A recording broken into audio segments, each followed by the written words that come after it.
প্রিয় শিক্ষার্থীবৃন্দ, জাতীয় বিশ্ববিদ্যালয়ের ব্যবস্থাপনা বিভাগের বিবিএ প্রোগ্রামের অনলাইন ক্লাসে তোমাদের সবাইকে স্বাগত জানাচ্ছি। এবং আমি আজকে আমাদের যে তোমার সাবজেক্ট সেটি হচ্ছে ইন্ডাস্ট্রিয়াল রিলেশনস, অর্থাৎ শিল্প সম্পর্ক আমরা বলছি। সেই শিল্প সম্পর্কের এই যে তোমাদের দেখবে তোমার সিলেবাসে যে 8টি চ্যাপ্টার রয়েছে, সেই চ্যাপ্টারগুলোকে আমি 12টি খণ্ডে বিভক্ত করে 12টি লেকচারের মাধ্যমে আমরা এই সাবজেক্টটির অনলাইন ক্লাসগুলো সমাপ্ত করব। এবং শুরুতেই আজকের হচ্ছে তোমার লেকচার নাম্বার 1, অর্থাৎ যেটি an overview of industrial relations. আমরা শুরুতেই আজকের যে ফার্স্ট লেকচার এটি হচ্ছে an overview of industrial relations. এবং তোমরা জানো যে ফোর্থ ইয়ারের যে বিবিএ প্রোগ্রাম ফোর্থ ইয়ারের যে সাবজেক্ট, সেই সাবজেক্টের দেখবে যে তোমার যে কোর্স কোড সেটি হচ্ছে 242607 242607। তো যাই হোক, তাহলে আমরা এখানকার যে টপিকসগুলো আছে সেই টপিকসগুলো আমরা এখন আলোচনার চেষ্টা করব। আমাদের শুরুতেই রয়েছে দেখো ডেফিনেশন অফ ইন্ডাস্ট্রিয়াল রিলেশনস, অর্থাৎ শিল্প সম্পর্ক কি সেই জিনিসটা সম্পর্কে আমরা একটু জানবো। According to V L Allen, industrial relations occurs within a dynamic conflict situation. এখানে দেখো যে শিল্প সম্পর্ক আসলে তখনই ঘটে যখন একটা dynamic conflict situation which is permanent and unalterable so long as the structure of the society remains unaltered। এখানে দেখো এমন একটা সিচুয়েশন এখানে গড়ে ওঠে, যে সিচুয়েশনটা অর্থাৎ আমরা এখানে দেখতে পাচ্ছি কয়েকটি। এখানে দেখবে যে সম্পর্কের ক্ষেত্রে কিন্তু আমরা এখানে আরেকটু ডিপলি যদি চিন্তা করি তাহলে দেখবে যে এখানে কিন্তু শ্রমিকের সঙ্গে মেশিনের সম্পর্ক হতে পারে, শ্রমিকের সঙ্গে শ্রমিকের সম্পর্ক হতে পারে, মালিকের সঙ্গে মালিকের সম্পর্ক হতে পারে, আবার মালিকের সাথে শ্রমিকের সম্পর্ক হতে পারে। অর্থাৎ এখানে এই যে বিভিন্ন পক্ষগুলো রয়েছে, এই পক্ষগুলোর মধ্যে যে একটা আন্তঃসম্পর্ক, সেই সম্পর্কগুলোকে কিন্তু আমরা বলছি এটা হচ্ছে শিল্প সম্পর্ক।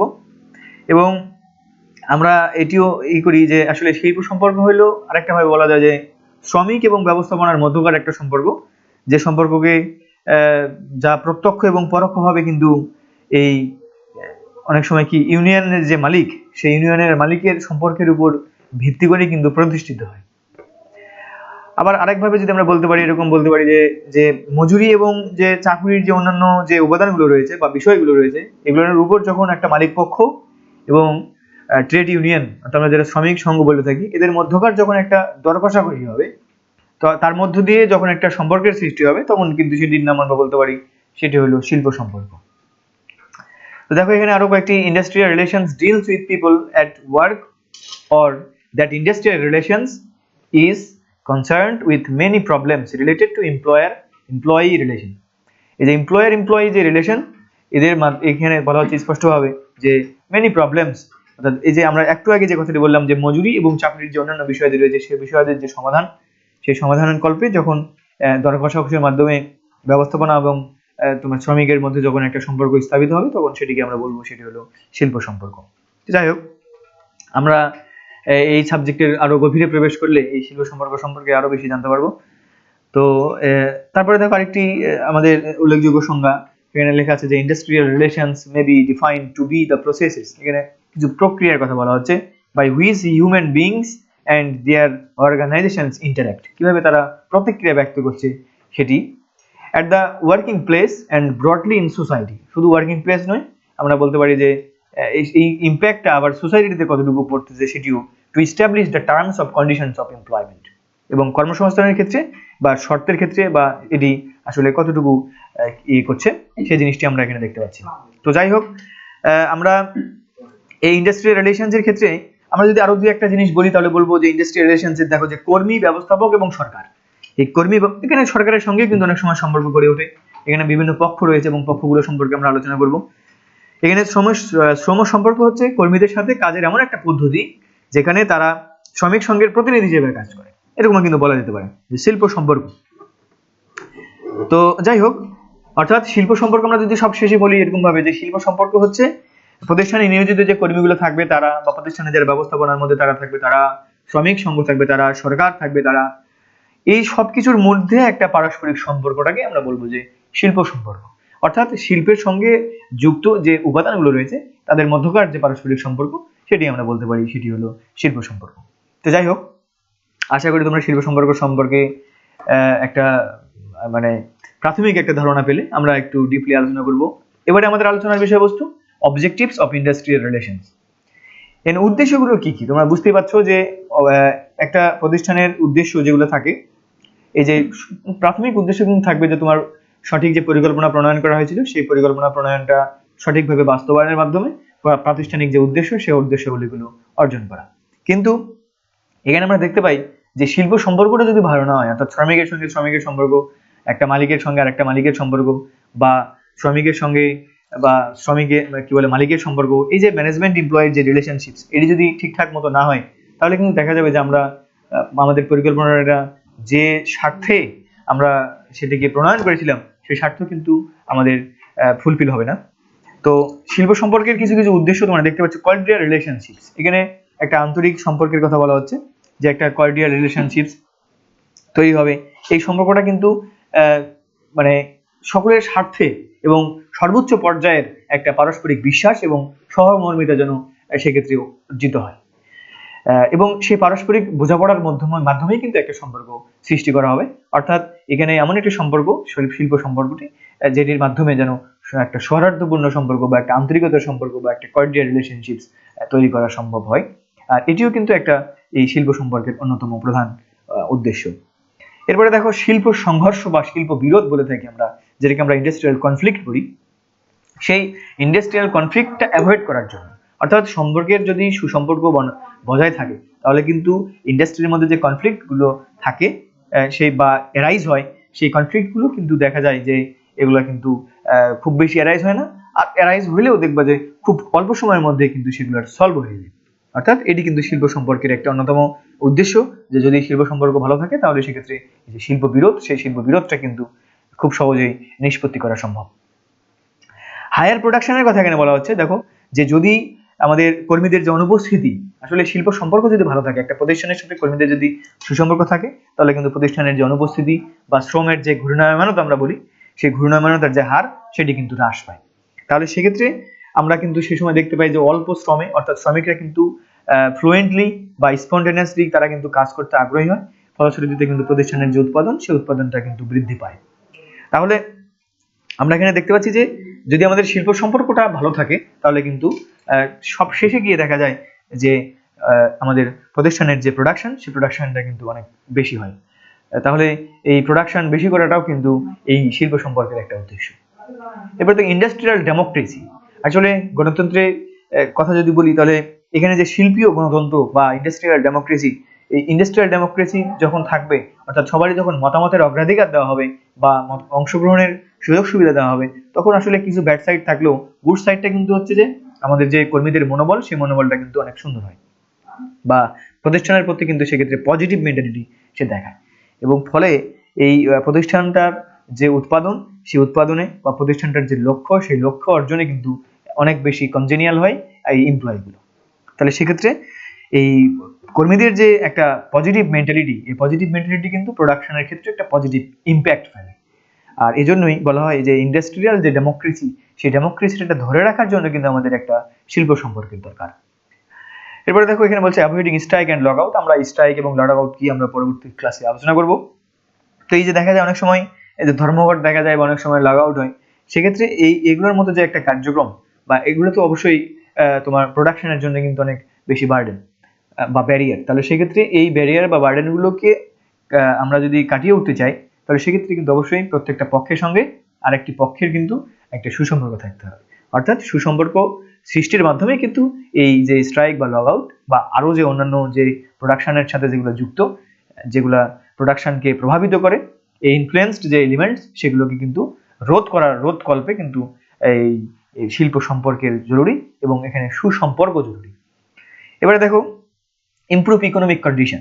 বুঝতে পারছো যে অবশ্যই এটি প্রতিষ্ঠানের যখন যে প্রতিষ্ঠানের বলয়, সেই বলয়ের ভিতর থেকে কিন্তু কর্মীদের যে অর্থনৈতিক অবস্থা, সেই অর্থনৈতিক অবস্থা কিন্তু উন্নয়ন করা হয়, এবং এই প্রতিষ্ঠানের যত প্রোডাকশন বাড়বে, প্রতিষ্ঠান যত ফাইন্যান্সিয়ালি সলভেন্ট হবে, সেক্ষেত্রে কিন্তু ওই প্রতিষ্ঠানের যে কর্মী তারাও কিন্তু অবশ্যই সেক্ষেত্রে সেই সুবিধাটা ভোগ করবে।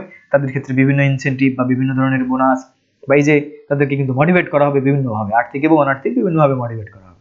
তাহলে সেক্ষেত্রে যদি শিল্প সম্পর্কের এটিও কিন্তু একটা উদ্দেশ্য যে প্রতিষ্ঠানের, শুধু প্রতিষ্ঠানের নয়, প্রতিষ্ঠানের সঙ্গে যারা জড়িত তাদের সবার ইকোনমিক যে কন্ডিশন, সেই ইকোনমিক কন্ডিশন কিন্তু ইমপ্রুভ করাটাও কিন্তু একটা উদ্দেশ্য।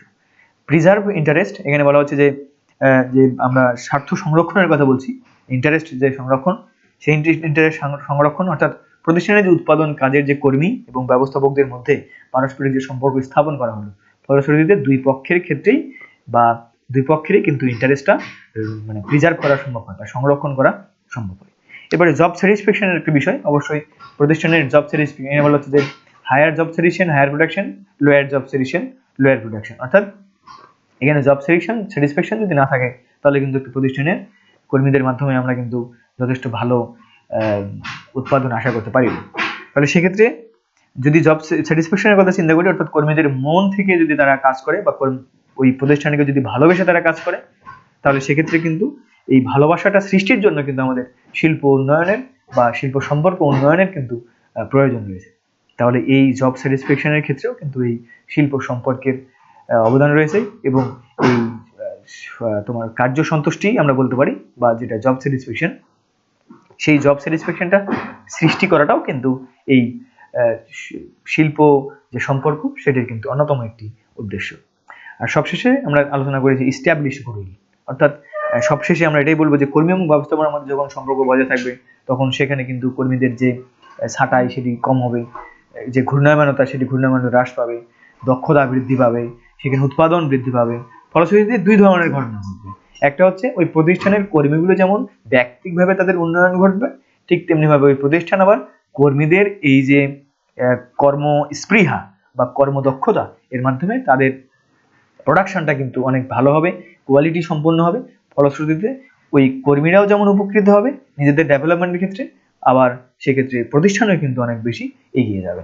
এই জন্য দুই পক্ষেরই কিন্তু এখানে গুডউইল বেশি হবে বা গুডউইল অর্জন করা সম্ভব হবে। তো এই ছিল আমাদের ইন্ডাস্ট্রিয়াল রিলেশনসের যে অবজেক্টিভ সেটি। এরপরে আমরা যেটি আলোচনা করব সেটি হলো নেচারস অফ ইন্ডাস্ট্রিয়াল রিলেশনস। তোমরা দেখতে পাচ্ছ এখানে নেচার, তোমরা বুঝতে পারছো যে আমরা প্রকৃতি বলে থাকি বা অনেক সময় এটাকে ক্যারেক্টারিস্টিক্স বলা হচ্ছে। এখানে দেখো, এখানে ইন্ডাস্ট্রিয়াল শিল্প সম্পর্কের যে বৈশিষ্ট্য আমরা একটু আগে আলোচনা করলাম সেটি কিন্তু ছিল আমাদের, তোমরা দেখেছো যে উদ্দেশ্য ছিল একটু আগে অবজেক্টিভস অফ ইন্ডাস্ট্রিয়াল রিলেশনস। আর এখন যেটি আমি আলোচনা করছি সেটা হচ্ছে নেচার অফ, অর্থাৎ এখানে ক্যারেক্টারিস্টিক্স অর্থাৎ ইন্ডাস্ট্রিয়াল রিলেশনস গুলো আসলে কিভাবে তৈরি হয় এই টাইপসের কিছু একটা। তো দেখো এখানে এটা কিন্তু অবশ্যই একটা দ্বন্দ্বমূলক সম্পর্ক আমরা বলবো। আসলে যখন আমরা কিন্তু শুরুতেই বলেছি যে যে বিভিন্ন এলিমেন্টস গুলো রয়েছে এই একটা প্রতিষ্ঠানের শিল্পের, সেই এলিমেন্টস গুলোর মধ্যে বা চাকুরির যে আমরা যদি বলি মজুরি বা পদোন্নতি বা ইত্যাদি যে কোনো যে জিনিসগুলো চাকুরির সঙ্গে জড়িত বা বেতনের সাথে জড়িত, সেই জিনিসগুলোর মধ্যে যখন এটার দাবি দফা আদায়ের জন্য যখন আসলে মালিক পক্ষ বলি বা শ্রমিক পক্ষ বলি তাদের মধ্যে যখন একটা দর কষাকষির মাধ্যমে যে সম্পর্ক তৈরি হবে সেটিকে আমরা বলছি শিল্প সম্পর্ক, রাইট? এখন আমরা যে জিনিসটি বলছি সেটা হলো যে দেখো এটি কিন্তু হচ্ছে একটা আমরা বলছি যে নেচার। আমরা যদি চিন্তা করি যে নেচারগুলো আসলে কি কি হতে পারে, এটা কিন্তু দ্বন্দ্বমূলক সম্পর্ক। শুরুতে যদি বলি তাহলে আমরা বলবো যে একটা হচ্ছে, তোমরা দেখতে পাচ্ছি স্ক্রিনে যে অ্যান্টাগনিস্টিক রিলেশনশিপস, একটা দ্বন্দ্বমূলক সম্পর্ক, অর্থাৎ অবশ্যই এটা একটা দ্বন্দ্বের সম্পর্ক এবং সবসময় কিন্তু শ্রমিক মালিক বা শ্রমিক ব্যবস্থাপনার মধ্যে একটা পারস্পরিক স্বার্থ সংশ্লিষ্ট বিষয় নিয়ে কিন্তু এখানে দ্বন্দ্ব বিরাজমান থাকে। এটা একটি অন্যতম বৈশিষ্ট্য। এরপরে দেখো শ্রমিক ও পুঁজিপতিদের মধ্যকার সম্পর্ক। অবশ্যই আমরা কিন্তু শুরুতেই বলেছি যে শ্রমিক এবং পুঁজিপতি, অবশ্যই সেই সম্পর্কটা ম্যানেজমেন্ট এবং এমপ্লয়ের মধ্যে কিন্তু সম্পর্ক। এবারে দেখো ডাইনামিক এন্ড কনফ্লিক্টিভ রিলেশনশিপস, এখানে বলা হচ্ছে যে গতিশীল এবং সংঘাতময় কিন্তু একটা সম্পর্ক। এই গতিশীল এবং সংঘাতময় অর্থাৎ কারণ এখানে বলা হচ্ছে যে শ্রমিকগণ কিন্তু যতদিন পর্যন্ত তাদের ন্যায্য অধিকার না পাবে ততদিন পর্যন্ত কিন্তু মালিক পক্ষের নিকট থেকে সেটি চাইবে, হ্যাঁ, এবং মালিক পক্ষের নিকট হতে কিন্তু যতদিন পাবে না ততদিন পর্যন্ত কিন্তু এই সংঘাতময় যে পরিস্থিতি সেই সম্পর্কটা কিন্তু চলবে। এই জন্য এটাকে ডাইনামিক বলা হচ্ছে এবং অবশ্যই এটিকে বলা হচ্ছে কনফ্লিক্টিভ রিলেশনশিপস। তারপরে দেখো আরেকটি লেখা যে পার্মানেন্ট অ্যান্ড আনচেঞ্জেবল রিলেশনস, অর্থাৎ সম্পর্কটা অবশ্যই স্থায়ী এবং অবশ্যই সেটি অপরিবর্তনীয় একটা সম্পর্ক গড়ে ওঠে। অর্থাৎ এখানে আমরা দেখতে পাচ্ছি যে এই সম্পর্কটা অবশ্যই স্থায়ী সম্পর্ক এবং সেটি অবশ্যই পরিবর্তনযোগ্য নয়, অপরিবর্তনীয়। পরস্পর বিরোধীমুখী সম্পর্ক আমরা দেখতে পাচ্ছি মিউচুয়াল, তোমরা স্ক্রিনে দেখতে পাচ্ছ যে মিউচুয়াল আচ্ছা, এই মিউচুয়াল যে সম্পর্কের কথা আমরা বলছি, বিপরীতমুখী যে সম্পর্ক আমরা সেটা বলছি, সেটা হলো যে মালিক পক্ষ কিন্তু সবসময় চায় যে মুনাফা বৃদ্ধি করতে, আবার সেই লক্ষ্যে কিন্তু তারা শ্রমিকদের যে মজুরি, সেই মজুরি কিন্তু সাধারণত কম দিতে চায়, এটা স্বাভাবিক দৃষ্টি। অপরপক্ষে কিন্তু শ্রমিকরা আবার মনে করে যে মালিকেরা সবসময় তাদের শোষণ করে এবং তাদেরকে কম মুনাফা দিতে রাজি হয়। সেক্ষেত্রে এই যে দুইজনের মধ্যে কিন্তু একটা বাকবিতণ্ডা দেখা যায়, এবং এই যে বার্গেনিং হচ্ছে এটার মাধ্যমে, অর্থাৎ এটা কিন্তু তারা যে ট্রেড ইউনিয়ন বা শ্রমিক সংঘ, এই শ্রমিক সংঘের মাধ্যমে কিন্তু তাদের যে আর্থিক অবস্থা, এই আর্থিক অবস্থা উন্নয়নে কিন্তু তারা সচেষ্ট থাকে সবসময়। তাহলে এই জন্য এখানে বলা হচ্ছে যে অবশ্যই পরস্পর একটা বিপরীতমুখী সম্পর্ক, অর্থাৎ ম্যানেজমেন্টের সঙ্গে এমপ্লয়ের সর্বদা একটা বিপরীতমুখী সম্পর্ক লক্ষ্য করা যায়। আরেকটি বিষয়, তোমরা দেখতে পাচ্ছ যে ইনইকুয়ালিটি অফ পাওয়ার, এখানে যে ক্ষমতার অসমতার কথা বলা হচ্ছে বিটুইন অনার অ্যান্ড এমপ্লয়, তাহলে মালিক এবং শ্রমিকদের মধ্যে ক্ষমতার অসমতা, অর্থাৎ এখানে ক্ষমতা আমরা বুঝতে পারি যে মালিক এবং শ্রমিকদের ক্ষমতা অবশ্যই এক নয়, এবং সেই ক্ষমতার যে অসমতা, সেই অসমতা বরাবরই পরিলক্ষিত হয়, এবং এই শিল্প সম্পর্কের যে বৈশিষ্ট্য সেটির মাধ্যমেই কিন্তু এটা ফুটে ওঠে যে আসলে ক্ষমতাটা কিন্তু সমান নয়। এটিও কিন্তু একটা বৈশিষ্ট্য এই সম্পর্কের। এবং সবশেষে যেটি লেখা সেটি হচ্ছে, দেখো যে permanent conflict in distributing profit, আসলে এই যে মুনাফার যে বন্টন, সেই মুনাফার বন্টন নিয়ে কিন্তু দ্বন্দ্বটা চিরস্থায়ী, এবং এই যে মুনাফার বন্টনকে কেন্দ্র করেই কিন্তু অনেক সময় মুনাফার যে অংশীদারিত্ব, এই অংশীদারিত্ব নিয়েই কিন্তু আসলে শ্রমিক এবং মালিকদের মধ্যে দ্বন্দ্বটা সংঘটিত হয়ে থাকে।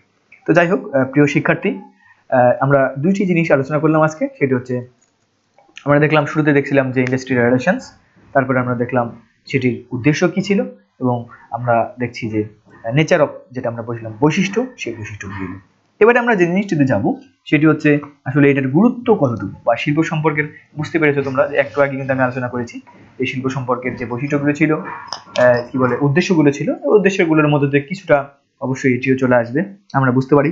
যেমন আমি অলরেডি দেখো রিডিউস ডিসপিউট, আমরা কিন্তু বললাম যে প্রতিষ্ঠানের মধ্যে যে বিরোধ হয়, ইন্ডাস্ট্রিয়াল যে ডিসপিউট, সেই ডিসপিউটটা কিন্তু কমানো সম্ভব হয়। এবার দেখো ইন্ডাস্ট্রিয়াল ডেমোক্রেসি, একটু আগে বললাম যে শিল্পীয় যে গণতন্ত্র সেটি পুনরুদ্ধার করা বা সেটি বজায় রাখাটা সম্ভব হয়। তারপরে দেখো ইনক্রিজ প্রোডাক্টিভিটি, আমরা বলছি যে উৎপাদনশীলতা যে বৃদ্ধি পায়। এরপরে দেখো কোঅপারেশন, বলা হচ্ছে যে যে সহযোগিতা বা সহমর্মিতার যে একটা বা পারস্পরিক সহযোগিতার যে একটা মনোভাব, সেই মনোভাবটা কিন্তু এই ইন্ডাস্ট্রিয়াল রিলেশনসের মাধ্যমে তৈরি হয়। এরপরে দেখো রিডাকশন অফ কস্ট, যখন সবগুলোর মধ্যে একটা সুসম্পর্ক বজায় থাকবে তখন অবশ্যই সেখানে আমাদের যে ব্যয়, প্রোডাকশন ব্যয় বলি বা যে ব্যয় বলি না কেন, সকল ধরনের ব্যয়গুলো কিন্তু কম হয়। কন্ট্রোল ডিসিপ্লিন, আমরা এখানে বলছি যে শৃঙ্খলা, সেই শৃঙ্খলা মেনটেন করা, কিংবা সেই শৃঙ্খলা সেটাকে কিন্তু তোমার যে বজায় রাখা বা নিয়ন্ত্রণ করা, সেটি কিন্তু সম্ভবপর হয়। এরপরে দেখো ইমপ্রুভ ওয়ার্কিং কন্ডিশনস, অর্থাৎ আমাদের যে কার্য পরিবেশ থাকে বা যে তোমার আমরা যদি বলি যে মনোভাব, আমরা কন্ডিশন বলতে এখানে মনোভাব চিন্তা করতে পারি, যে ওয়ার্কিং যে কন্ডিশন, সেই কন্ডিশনের কিন্তু ইমপ্রুভ করাটা সম্ভব হয়। আবার এবং পজিটিভ যে থিঙ্কিং, আমরা যদি বলি যে এই যে মানে কার্য পরিবেশের যে উন্নয়ন, আমরা ওয়ার্কিং যে কন্ডিশন, কার্য পরিবেশের উন্নয়ন যেমন সম্ভব, আবার পজিটিভ থিঙ্কিং, অর্থাৎ এখানে যে অনুকূল চিন্তাভাবনা, অনুকূল যে মনোভাব, সেই অনুকূল মনোভাবের কিন্তু সৃষ্টি হয়। এবং সোশিও ইকোনমিক ডেভেলপমেন্ট, আমরা কিন্তু এখনই আলোচনা করলাম যে সোশিও ইকোনমিক ডেভেলপমেন্ট সম্ভব হয়, অর্থাৎ আর্থসামাজিক উন্নয়ন সম্ভব ঘটে। স্টপ আনএক্সপেক্টেড সিচুয়েশন, অর্থাৎ বিভিন্ন ধরনের যখন অনাকাঙ্ক্ষিত যে পরিবেশ পরিস্থিতি ক্রিয়েট হয়, সেই অনাকাঙ্ক্ষিত পরিস্থিতিগুলো কিন্তু এড়ানো সম্ভব হয়। তো যাই হোক, এগুলো ছিল হচ্ছে এই শিল্প সম্পর্কের মোটামুটি গুরুত্বের কথা আমরা যেটা আলোচনা করলাম সেটি। এবারে আমি চলে যাচ্ছি factors reflecting the patterns of industrial relation, অর্থাৎ আমরা দেখবো যে আসলে কোন কোন জিনিসগুলো এই ইন্ডাস্ট্রিয়াল রিলেশনের জন্য আসলে প্রভাব বিস্তার করে। আমি কিন্তু অলরেডি বলেছি যে কোন কোন জিনিসগুলো প্রভাব বিস্তার করে। তো যাই হোক, সেটির মাধ্যমে আমি আবারও দেখানোর চেষ্টা করছি। দেখো যে লেবার মার্কেট, আমরা এখানে বুঝতে পারছি যে শ্রম যে বাজার, সেই শ্রম বাজার কিন্তু প্রভাব বিস্তার করে। আসলে কিভাবে প্রভাব বিস্তার করে আমরা একটু খেয়াল করে বুঝবো যে কর্মী, আসলে দেখো শিল্প সম্পর্কে কিন্তু শ্রম বাজারের যে গতি প্রকৃতি সেটির উপর কিন্তু অবশ্যই নির্ভর করে, এবং কর্মী সরবরাহ একটা প্রতিষ্ঠানের চাহিদার তুলনায় যখন বেশি হয়ে যাবে তখন কিন্তু ব্যবস্থাপনা কর্মীদের কিন্তু কম গুরুত্ব প্রদান করবে, এটা রাইট। এবং ফলে কিন্তু শিল্প সম্পর্কটা কিন্তু তখন হবে নেতিবাচক, অর্থাৎ যেখানে যখন শ্রমের আধিক্য দেখা দিবে, অর্থাৎ যখন শ্রমিকের আধিক্য দেখা দিবে, তখন কিন্তু ম্যানেজমেন্ট অবশ্যই কম মূল্য পে করতে সক্ষম হবে বা দিতে চাইবে। তো তাহলে সেক্ষেত্রে তাদের মধ্যে কিন্তু একটা ঋণাত্মক সম্পর্ক দেখা যায় বা নেতিবাচক একটা রিলেশন দেখা যায়। কিন্তু যদি এর বিপরীত জিনিসটা ঘটে, অর্থাৎ যদি চাহিদার তুলনায় শ্রমিক কম পাওয়া যায়, তাহলে ব্যবস্থাপনা কিন্তু সেক্ষেত্রে তোমার হচ্ছে যে আরো বেশি স্যালারি দিতে চাইবে বা আরো বেশি ওয়েজেস দিতে চাইবে। তো সেক্ষেত্রে কিন্তু গুরুত্ব পায় তারা, এবং এই যে একটা উন্নত শিল্প সম্পর্ক কিন্তু বজায় থাকে, যে আসলে পরস্পরের সঙ্গে পরস্পরের যখন ডিপেন্ডেন্সিটা বেড়ে যাবে তখন কিন্তু এই সুসম্পর্ক বজায় থাকে। আবার সব ক্ষেত্রেই একই কথা, যে কোনো মানুষের সঙ্গে যে কোনো মানুষের যখন ডিপেন্ডেন্সি থাকবে তখন, আর যখন প্রত্যেকেই ডিপেন্ডেন্ট হয়ে যাবে তখন কিন্তু অবশ্যই তাদের মধ্যে সুসম্পর্ক বজায় থাকাটা সম্ভব নয়। আমরা সেটি বিভিন্ন ক্ষেত্রে উদাহরণের প্রেক্ষিতে আমরা বুঝতে পারি। ওয়েজেস, মজুরি, এই ঘটনাটা তোমরা এখানে আমি একটু আগে বললাম যে এখানে যে কন্ডিশন, এখানে যে এলিমেন্টস গুলো রয়েছে তার মধ্যে একটা গুরুত্বপূর্ণ এলিমেন্টস হচ্ছে ওয়েজেস। তোমরা জানো যে মানে বাংলাদেশের দেখবা যে ন্যূনতম মজুরি কিন্তু নির্ধারণ করা হয়েছে। তাহলে সেক্ষেত্রে এই যে কর্মীদের ন্যূনতম মজুরি নির্ধারণ করা হলো, এই কারণটা কি, যে এর নিচে যেন মজুরি না দিতে পারে। অর্থাৎ এখানে মালিক পক্ষ এবং যে শ্রমিক পক্ষ, এদের মধ্যে কিন্তু একটা পারস্পরিক সম্পর্ক, সুসম্পর্ক বজায় রাখার জন্যই কিন্তু এই জিনিসটি করা যায়, এর কম মজুরি দেয়া চলবে না। তাহলে এই মজুরির বিষয়টাও কিন্তু আসলে কর্মীরা যেন উপযুক্ত বেতন অনেক সময় পান না, এবং আর্থিক যে সুযোগ সুবিধা থাকে সেটিও পান না। তাই সেক্ষেত্রে কিন্তু কর্মীর এবং তোমার হচ্ছে যে এই ব্যবস্থাপনার মধ্যে কিন্তু একটা সুসম্পর্ক আমরা ঘাটতি দেখতে পাই। তো সেক্ষেত্রে যখন এরা দেখা যাবে যে আমরা যদি তাদের ওয়েজেসটা ঠিকঠাক মতো দিই কর্মীদের, তাহলে সেক্ষেত্রে কিন্তু তারা প্রতিষ্ঠানের প্রতি অধিকতর মনোযোগী হবে এবং ফলশ্রুতিতে কিন্তু শিল্প উন্নয়ন যেটা সেটি সম্ভব হবে। এবারে দেখো অ্যাপ্রোচ অফ ম্যানেজমেন্টের কথা আমরা যদি বলি, তাহলে বলবো যে আসলে প্রতিষ্ঠান যদি গণতান্ত্রিক বা মানবীয় যে দৃষ্টিভঙ্গি সম্পন্ন নিয়ে যদি কাজ করে, তাহলে সেক্ষেত্রে কিন্তু প্রতিষ্ঠানে যে উত্তম শিল্প সম্পর্ক, সেই শিল্প সম্পর্কটা কিন্তু বজায় থাকবে। আর কর্মী আর ব্যবস্থাপনার মধ্যে কিন্তু সেক্ষেত্রে যদি এবং তোমার হচ্ছে যে সেক্ষেত্রে যদি এর বিপরীত জিনিসটা ঘটে, তাহলে সেক্ষেত্রে কিন্তু ব্যবস্থাপনা এবং কর্মীদের মধ্যে কিন্তু দূরত্বটা বৃদ্ধি পাবে। এরপরে দেখো রোল অফ ট্রেড ইউনিয়ন। অবশ্যই ট্রেড ইউনিয়ন কিন্তু ফ্যাক্টর অ্যাফ্লিক্টিং, কেননা এটা একটা ফ্যাক্টর এলিমেন্টস। কেননা ট্রেড ইউনিয়নের ক্ষেত্রে কি হয়, যে শ্রমিক সংঘ, শ্রমিকদের যে সংগঠন, সেটিকে আমরা সাধারণত শ্রমিক সংঘ বলে থাকি, তোমরা অবশ্যই জানো। এবং সেই শ্রমিক সংঘের ভূমিকা যদি তোমার হচ্ছে গণতান্ত্রিক হয় বা প্রতিনিধিত্বকারী হয়, তাহলে সেক্ষেত্রে এবং কর্মীদের যদি স্বার্থ যে সংশ্লিষ্ট বিষয়গুলো থাকবে সেটি নিয়ে যখন একটা দায়িত্বশীল ভূমিকা পালন করবে, তখন কিন্তু সেক্ষেত্রে একটা শিল্প সম্পর্কটা কিন্তু উন্নত হবে। আর শ্রমিক সংঘ যদি অযৌক্তিক দাবি উত্থাপন করে কিংবা ব্যবস্থাপনার সাথে যদি সেরকম দায়িত্বশীল ভূমিকা পালনে ব্যর্থ হয়, তাহলে কিন্তু সেক্ষেত্রে যে সম্পর্কটা তৈরি হবে সেটি অবশ্যই কিন্তু অনুন্নত একটা সম্পর্ক তৈরি হবে বা শিল্প সম্পর্কে কিন্তু সেখানে অবনতি ঘটবে। তো যাই হোক, তারপরে দেখো গভর্নমেন্ট পলিসির একটা বিষয় রয়েছে। এই জিনিসগুলো হচ্ছে আমাদের কি, যে এলিমেন্ট, এমন সব উপাদান যে উপাদানগুলো আমাদের প্রভাব বিস্তার করে বা অ্যাফেক্টিং এলিমেন্টস বলা যেতে পারে বা অ্যাফেক্টিং ফ্যাক্টরস বলা যেতে পারে।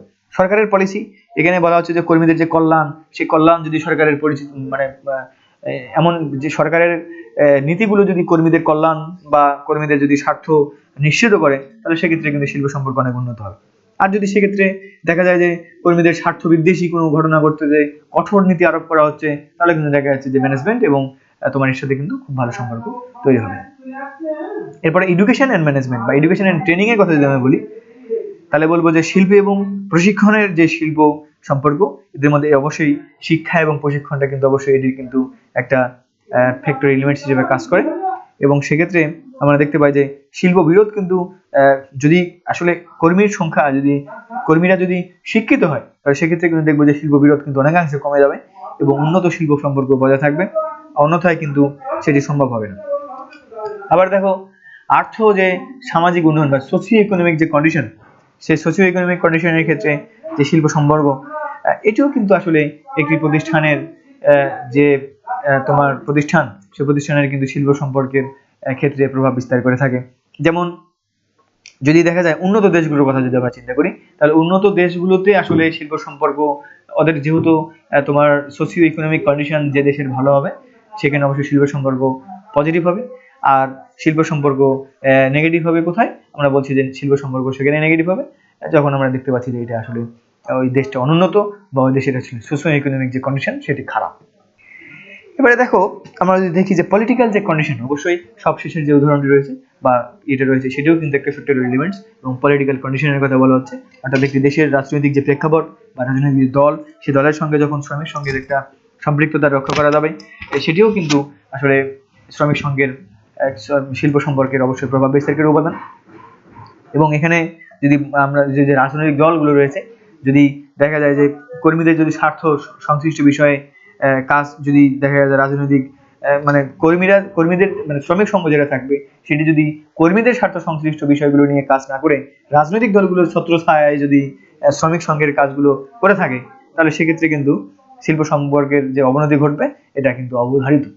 হ্যাঁ, এজন্য দেখা যায় যে এই রাজনৈতিক যে পরিস্থিতি, সেই পরিস্থিতি বা রাজনৈতিক স্থিতিশীলতা বা রাজনৈতিক যে দর্শন, সেই জিনিসগুলো কিন্তু শিল্প সম্পর্কের মান উন্নয়নের ক্ষেত্রে এটি কিন্তু অনেক বেশি অবদান রাখে। তো এই জিনিসগুলো ছিল আমাদের প্রভাব বিস্তারক উপাদান এই শিল্প সম্পর্ক সৃষ্টির ক্ষেত্রে বা শিল্প সম্পর্ক মেনটেন করার ক্ষেত্রে।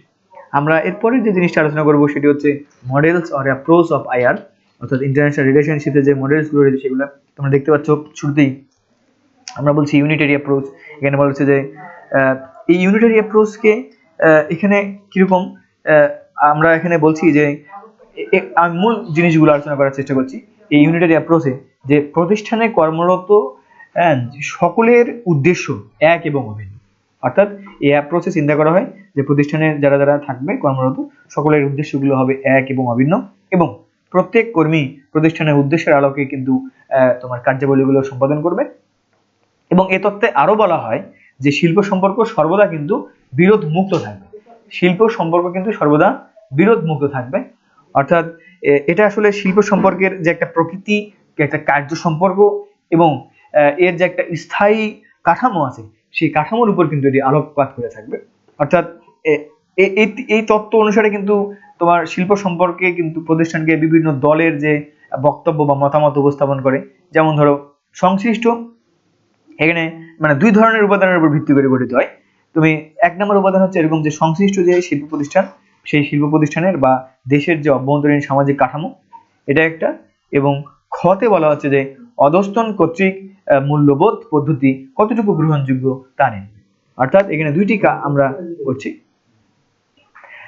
এবারে দেখো আমরা দেখছি যে দুই নম্বরের যে বিষয় সেটি হচ্ছে ইন্ডাস্ট্রিয়াল কনফ্লিক্ট অ্যাপ্রোচ। সেই ইন্ডাস্ট্রিয়াল কনফ্লিক্ট অ্যাপ্রোচের ক্ষেত্রে এটাকে আমরা কিভাবে, এটা আসলে এই জিনিসটা এরকম যে এটি কিন্তু দুটি আন্তঃসম্পর্কিত যে মতবাদ বা মতামত, সেই মতামতের উপর ভিত্তি করে গড়ে ওঠে। যেমন এখানে এক নম্বর কথা হচ্ছে এরকম যে পাশ্চাত্য যে শিল্পীয় সমাজ, সেই শিল্পীয় সমাজ এখনো কিন্তু শ্রেণী বিভক্ত, এবং এর ফলে মালিক এবং শ্রমিকের মধ্যে দুটি আন্তঃসম্পর্কিত মানে বিভিন্ন ধরনের বিরোধ কিন্তু আমরা পরিলক্ষিত হয় বা দেখা যায়। আর আমরা যদি ক্ষতে চিন্তা করি যে এটা একটা কথা গেল, আর দ্বিতীয়ত আসলে সংগঠন হচ্ছে সমাজের একটা এখানে মাইক্রোকমস বলা হয়, অর্থাৎ যেহেতু সমাজ বিভিন্ন শ্রেণীর লোকদেরকে নিয়ে গঠিত, সেহেতু তাদের যে সামাজিক মূল্যবোধ থাকবে, স্বার্থ থাকবে, উদ্দেশ্য থাকবে, এগুলো কিন্তু অবশ্যই বিভিন্ন ধরনের হয়ে থাকে। এবং এ তত্ত্বে যুক্তি দেখানো হয় যে ব্যবস্থাপক এবং তার অধস্তনদের এখানে তোমার মানে তার অধস্তনদের কিন্তু গ্রহণ করতে হয়। এবং এ তত্ত্ব অনুসারে আরেকটি বিষয় খেয়াল করতে হবে যে সমাজ আসলে এখানে ধরে নেওয়া হয় যে সমাজ হচ্ছে আপেক্ষিকভাবে স্থিতিশীল, তবে স্থায়ী নয়। এটা একটা গুরুত্বপূর্ণ পয়েন্ট যে এই যে আমরা ইন্ডাস্ট্রিয়াল কনফ্লিক্ট অ্যাপ্রোচ, এখানে ধরে নেওয়া হবে যে সমাজ হচ্ছে আপেক্ষিকভাবে স্থিতিশীল তবে স্থায়ী নয়। এটা আসলে কি করে বলছে বিভিন্ন দলের যে মতামত, সে মতামতকে আসলে সঠিকভাবে মোকাবেলা করার জন্য সামাজিক যে যন্ত্র, এই সামাজিক যন্ত্র আশ্রয় গ্রহণ করা হয়। তো এটি ছিল আমাদের এখানকার ইন্ডাস্ট্রিয়াল কনফ্লিক্ট অ্যাপ্রোচ। এই বিভিন্ন মডেল, অবশ্যই এই জিনিসগুলো তোমরা ভালো করে অধ্যয়ন করবে। এবং অক্সফোর্ড এখানে অ্যাপ্রোচের কথা বলা হচ্ছে একটি, এই অক্সফোর্ড অ্যাপ্রোচ এখানে আসলে দুই ধরনের নীতিমালার উপর জোর দেওয়া হয়, একটা হচ্ছে প্রক্রিয়াগত আর একটা হচ্ছে সাস্টেনশিয়াল। অর্থাৎ এখানে দুটি বিষয়, একটা হচ্ছে প্রক্রিয়াগত জিনিসের দিকে খেয়াল করা হবে, আর একটা হচ্ছে সাস্টেনেবল। তো এখানে যে যৌথ দর কষাকষির যে প্রক্রিয়াগত নিয়মাবলী, আমরা যদি বলি যে এই যে আমরা একটা বললাম শিল্প সম্পর্ক, সেই শিল্প সম্পর্কে যে যৌথ তোমার হচ্ছে যে দর কষাকষি ঘটে, এখানকার যে একটা প্রক্রিয়াগত নিয়মাবলী বা একটা যে মানে সাবস্টেন্টিভ যে নিয়মাবলীগুলো রয়েছে, এই নিয়মাবলীগুলোর কিন্তু প্রণয়ন, এগুলোর ব্যাখ্যা এবং এগুলোর বাস্তবায়ন করে থাকে, যা নির্দিষ্ট একটা প্রতিষ্ঠানের কার্য নিয়ন্ত্রণের ভিত্তি হিসেবে কাজ করবে। অর্থাৎ আগে থেকে কিন্তু একটা নিয়ম শৃঙ্খলা যুক্ত বা নিয়মাবলী কিন্তু আগে থেকে লিখিত নিয়মাবলী থাকবে এবং প্রণয়ন করা হবে এবং তার ব্যাখ্যাও করাও থাকবে। এবং পরবর্তীতে যদি কখন দর কষাকষি ঘটবে তখন কিন্তু এটা কিন্তু একটা এই যে কার্য নিয়ন্ত্রণের একটা ভিত্তি হিসেবে কাজ করবে। এবং এ তত্ত্ব শুধুমাত্র মানে শিল্প সম্পর্কের যে প্রাতিষ্ঠানিক কাঠামোর উপরই জোর দিবে সেটি নয়, বরং এটি কিন্তু শিল্প সম্পর্কের যে সামগ্রিকতা, হ্যাঁ, এবং তার যে নির্ধারক সমূহ রয়েছে এই নির্ধারক সমূহ কিন্তু বর্ণনার উপরেও কিন্তু এটি প্রেসার ক্রিয়েট করবে। অর্থাৎ এটা ছিল আমাদের 3 নম্বর অক্সফোর্ড অ্যাপ্রোচ বলা হচ্ছে। আমরা এবারে যদি যাই, আমরা বলি যে ডানলপ অ্যাপ্রোচ বলা হয় বা অনেক সময় এটাকে সিস্টেম অ্যাপ্রোচ বলে। তো যাই হোক, তোমরা জানো যে তোমরা যদি বই দেখো তাহলে বুঝবে যে এখানে তোমার ডানলপ নামের একজন এই তত্ত্বের কিন্তু প্রবক্তা, এবং এই এখানে কিন্তু এই শিল্প সম্পর্কের যে কাঠামো সেই কাঠামোকে কিন্তু 3 ভাগে ভাগ করা হয়েছিল। একটা হচ্ছে প্রতিষ্ঠান, শিল্প বা দেশের যে অন্যান্য অংশের মধ্যকার যে শিল্প সম্পর্ক সেটি, এবং অন্যান্য সেক্টরের সহিত এর তুলনা। অর্থাৎ এখানে প্রতিষ্ঠান, শিল্প বা দেশের যে আর অন্যান্য অংশের মধ্যকার শিল্প সম্পর্ক রয়েছে সেই শিল্প সম্পর্ক এবং অন্যান্য সেক্টরের সাথে এর তুলনা, এটা হচ্ছে একটা সাইড। আর একটা হচ্ছে একটি দেশের যে শিল্প সম্পর্ক সেই শিল্প সম্পর্কের সাথে অন্য দেশের শিল্প সম্পর্কের তুলনা। তাহলে দুটি গেল। আর 3 নম্বর হচ্ছে অর্থনৈতিক উন্নয়নের আলোকে শিল্প সম্পর্ক। অর্থাৎ এখানে 3টি উপাদানের কথা বা 3 ভাগে এখানে শিল্প সম্পর্কের কাঠামোকে ভাগ করা হয়েছিল। আমি আবার বলছি, এক হচ্ছে একটা প্রতিষ্ঠান বা একটা দেশ বা একটা শিল্পের মধ্যে যে অন্যান্য অংশের মানে একটা অংশের সঙ্গে আরেকটা অংশের যে শিল্প সম্পর্ক সেটি, এবং অন্যান্য সেক্টরের শিল্প সম্পর্কের সঙ্গে সেটির তুলনা। আরেকটি হচ্ছে দ্বিতীয়ত 2 নম্বর হচ্ছে কি যে শিল্প সম্পর্কের একটা দেশের শিল্প সম্পর্কের সাথে অন্য আরেকটা দেশের শিল্প সম্পর্কের তুলনা, এটা হচ্ছে 2 নম্বর। আর 3 নম্বর হচ্ছে যে অর্থনৈতিক উন্নয়নের সাথে সামঞ্জস্য রেখে শিল্প সম্পর্ক। তো যাই হোক, এটি ছিল আমাদের 4 নাম্বার। আমাদের 5 নাম্বারের কথা যদি আমরা ভাবি তাহলে দেখো যে এখানে ছিল সামাজিক কার্যক্রম অ্যাপ্রোচ। এখানে সামাজিক, তোমরা নাম শুনে বুঝতে পারছো যে সোশ্যাল অ্যাকশন অ্যাপ্রোচ বলা হচ্ছে। এখানে আসলে কিছু জিনিস বা ধারণা মানে পোষণ করা হয়, সেটি যেমন হচ্ছে মানুষ হচ্ছে একটা মানবীয় যন্ত্র, এবং মানুষ কিন্তু অনানুষ্ঠানিক যে ক্ষুদ্র দল সেই ক্ষুদ্র দলের কিন্তু একজন সদস্য মাত্র, এবং ব্যক্তিত্বের স্তর হিসেবে কিন্তু এখানে মানুষকে গ্রহণ করা হয়। অর্থাৎ মানুষ হচ্ছে ব্যক্তিত্বের একটা স্তর মাত্র। তাহলে এবং এখানে কিন্তু যে তোমার এই মানুষের যে পছন্দ বা আচরণ এবং সামাজিক যে কার্যক্রম, হ্যাঁ, এগুলোর কিন্তু যে সামাজিক এবং শারীরিক যে উপাদানগুলো রয়েছে সেই উপাদানগুলো দ্বারা অবশ্যই মানুষ কিন্তু প্রভাবিত হয়। হ্যাঁ, এবং মানুষের যে যেমন ধরো মানুষের অভিজ্ঞতা, মানুষের যে লক্ষ্যবস্তুর যে ভিত্তিক যে বর্ণনা, মানুষের যে প্রত্যাশা, এই সব কিছুই কিন্তু আসলে আমরা সবশেষে বলতে পারি যে আসলে শিল্প সম্পর্কের যে কাজ সে বা কার্যক্ষেত্র, সেই কার্যক্ষেত্রে যে বিরাজমান পরিস্থিতি, সেই বিরাজমান পরিস্থিতিতে পরিবেশের যে মধ্যকার সম্পর্ক, হ্যাঁ, সেই পরিবেশের সম্পর্ক কিন্তু হচ্ছে ব্যবস্থাপক এবং শ্রমিকদের যে শিল্পীয় আচরণ, সেই শিল্পীয় আচরণটা কিন্তু আসলে নির্দেশ করবে। অর্থাৎ একটা ব্যবস্থাপকের সঙ্গে একটা শ্রমিকের আসলে কি রকম সম্পর্ক হবে এটি কিন্তু ওই ব্যক্তির যে গুণাবলী, ওই ব্যক্তির যে অভিজ্ঞতা, ওই ব্যক্তির যে সামাজিক কার্যক্রম, ওই ব্যক্তির যে পরিস্থিতি, ওই ব্যক্তির প্রত্যাশা, ওই ব্যক্তির আদর্শ, মূল্যবোধ এবং মনোভাব, এবং হয়তো পূর্বের কোনো বিষয়বস্তু ভিত্তিক যে বর্ণনা বা অন্যান্যদের সাথে তোমার হচ্ছে যে সমন্বয় সাধনের যেই ক্ষমতা, সবকিছুর উপর কিন্তু তার এই আচরণটা নির্ভর করবে। তো যাই হোক, এটি ছিল আমাদের সামাজিক যে কার্যক্রম অ্যাপ্রোচ বা সোশ্যাল অ্যাকশন অ্যাপ্রোচ। আর সব শেষের যে অ্যাপ্রোচ সেটি হচ্ছে এরকম, এখানে আসলে মার্কস থেকে কিন্তু এখানে এসছে যে মার্কসীয় অ্যাপ্রোচ। এই মার্কসীয় অ্যাপ্রোচের ক্ষেত্রে এখানে আমরা দেখতে পাই যে পুঁজিবাদের কথা বলা হচ্ছে। অর্থাৎ পুঁজিবাদী যে সমাজ, সেই সমাজে মূলধন এবং শ্রমের যে প্রতিনিধিত্বকারীদের মধ্যে একটা নিরবিচ্ছিন্নভাবে দেখা যায় যে তোমার সংগ্রাম এবং একটা যারা মানে দুই পক্ষের মধ্যে কিন্তু এখানে তোমার হচ্ছে মানে সংগ্রাম এবং নিযুক্তির শ্রেণীর যে একটা প্রকৃতি, সে প্রকৃতির উপর কিন্তু আলোকপাত করা হয়। এবং মার্কসের মতে আমরা একটা জিনিস জানি যে শ্রমিক শ্রেণী বা আমরা যেটা শ্রমজীবীদের যে মজুরি, সে মজুরি আমাদের পুঁজিপতিদের যে মুনাফা এবং জমির যে মালিক, সে মালিকদের যে খাজনার সমন্বয়ে যে একটা আধুনিক সমাজ গঠিত হবে তা কিন্তু এই পুঁজিবাদী উৎপাদন পদ্ধতির ভিত্তি হিসেবে কাজ করবে। তাহলে এখানে 3টে জিনিসের কথা বলা হলো। একটা হলো শ্রমিক বা শ্রমজীবীদের যে মজুরি সেটি, এবং পুঁজিপতি যারা থাকবে তাদের যে মুনাফা, এবং জমির যে মালিক তাদের যে খাজনা, এই সবকিছু সমন্বয় কিন্তু আমাদের এখানকার একটা এটা মার্কসের তোমরা এই থিওরিটা অবশ্যই সেখান থেকে দেখে নেবে। আমরা এবারে চলে যাচ্ছি, দেখো কিছু কিছু জিনিস আছে যেমন reasons for poor industrial relations. তোমরা এগুলো অবশ্যই জানো যে কি রিজন হয়। যেমন দেখো জব সিকিউরিটি, আমরা বলছি চাকরির নিরাপত্তার কারণে কিন্তু অনেক সময় মানে তোমার নেগেটিভ ইন্ডাস্ট্রিয়াল রিলেশনস তৈরি হবে। ওয়েজেস স্ট্রাকচার, যেটা মজুরি কাঠামো। এরপরে দেখো গণতান্ত্রিক দৃষ্টিভঙ্গি, আমরা কিন্তু বলেছি Democratic Outlook, scope of promotion, আমি কিন্তু বলেছি যে যদি পদোন্নতি ভালো না হয় সেক্ষেত্রে কিন্তু ইন্ডাস্ট্রিয়াল মানে পোর রিলেশনশিপ আমরা লক্ষ্য করি। সুপারভিশন সিস্টেম, আমাদের যে তত্ত্বাবধানের ব্যবস্থা সেটি যদি ভালো না হয় তাহলে সেক্ষেত্রে আবার দেখো lack of proper implementation of labour laws, তারপরে দেখো লেক অফ ট্রেনিং, এরপরে দেখো কমিউনিকেশন গ্যাপ, র্যাপিড ডিসিশনস, এরপরে দেখো ইন্টারফারেন্স অফ পলিটিক্যাল পার্টি। তাহলে এখানে পলিটিক্যাল পার্টির যদি হস্তক্ষেপ থাকে সেক্ষেত্রেও কিন্তু আমাদের এখানে পোর ইন্ডাস্ট্রিয়াল রিলেশনস লক্ষ্য করা যায়। এরপরে দেখো খেয়াল করে এই যে মেজার্স অফ ইমপ্রুভিং, আমরা যদি বলি যে আসলে বাংলাদেশের যে শিল্প সম্পর্ক, সেই শিল্প সম্পর্কের যে মান উন্নয়ন, সেই মান উন্নয়নের যে উপাদানগুলো রয়েছে সেই উপাদানগুলো বা কিভাবে আমরা এটা তোমার হচ্ছে যে উপায়, মান উন্নয়নের যে উপায় সেটি দেখাতে পারি। যেমন দেখো ডিজাইনিং অবজেক্টিভস অ্যান্ড পলিসিস, হ্যাঁ, যে উদ্দেশ্য এবং নীতিমালার যে নকশা প্রণয়ন করা যেতে পারে। এরপরে দেখো কর্মী সংগ্রহ এবং তোমার যে নির্বাচন পদ্ধতি রয়েছে সেটির উন্নয়ন ঘটানো যেতে পারে।